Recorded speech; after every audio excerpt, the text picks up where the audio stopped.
अखेर शरद पवार यांच्या मध्यस्थीनंतर काँग्रेसने बारामतीच्या पोटनिवडणुकीमधून आपला अर्ज मागे घेतलेला आहे. मोरेंनी त्यांचा अर्ज मागे घेतलेला आहे असं म्हणूयात. आता विषय असा आहे, शरद पवार आणि मल्लिकार्जुन खरगे यांची भेट झाली, त्याच्यामध्ये काय चर्चा झाली आणि समोर बातम्यांमधून काय येते ह्याला काहीच किंमत नाही आहे. कारण त्या बंद दाराआड काय चौकशी झाली, काय चर्चा झाली हे आपल्याला कधीच कळणार नाही आहे. पण शरद पवार यांच्या मध्यस्थीनंतर बारामतीच्या पोटनिवडणुकीमधून काँग्रेसने माघार घेतलेली आहे.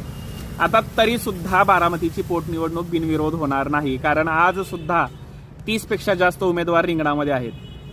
म्हणजे तिथे मतदानाला लोकांना जावंच लागेल. त्यांचा सपोर्ट आणि विरोध जनतेचा किती आहे हे या निवडणुकीमधून कळेलच. पण दुसरी महत्त्वाची गोष्ट ही आहे, राहुरीमध्ये बिनविरोधचा नारा अजून सुद्धा कुणी लावलेला नाहीये. तिथे भरपूर उमेदवार अजून सुद्धा रिंगणात आहेत. तिथे सुद्धा 18 उमेदवार आहेत. 30 बारामतीमध्ये असले तरी 18 उमेदवार राहुरीमध्ये आहेत. त्याच्यामध्ये मुख्य विरोधक भाजप विरुद्ध राष्ट्रवादी काँग्रेस शरद पवार गटातून मोकाटे हे असतील.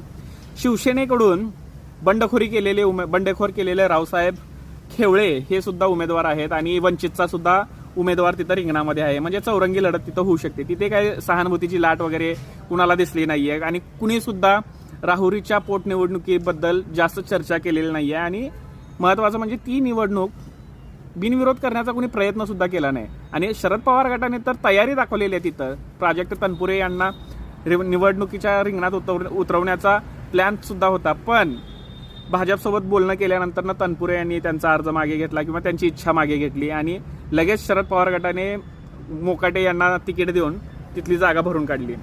म्हणजे कसं आहे, तुमच्या इकडे जर झालं तर ते सगळं योग्य आहे, भावनिक संवेदनशील लाट आहे, भावनिक लाट आहे वगैरे. पण राहुरीमध्ये तसं काही नाहीये. म्हणजे त्यांचा उमेदवार नाहीये वारलेला, त्यांचा उमेदवार आहे. हा दुटप्पीपणा काही पचला नाही आणि याची नोंद भविष्यामध्ये महाराष्ट्राची जनता नक्कीच घेईल. कारण भाजपला आता लोक सुनावत आहेत भारत भालकेंचा विषय, वसंतदादांचा विषय. कारण त्यावेळेला भावनिक लाट किंवा त्यावेळेला भाजपने बिनविरोध करण्यासाठी त्यांची तयारी जशी दर्शवली नाही, त्याचप्रमाणे शरद पवार गटाने सुद्धा राहुरीच्या पोटनिवडणुकीमध्ये ती तयारी दाखवलेली नाहीये. याचा हिशोब जनता नक्कीच आठवण ठेवेल आणि भविष्यामध्ये हे परत येईल फिरून. हे आठवणीत राहिलं पाहिजे. तुम्हाला काय वाटतं कमेंट्समध्ये नक्की सांगा.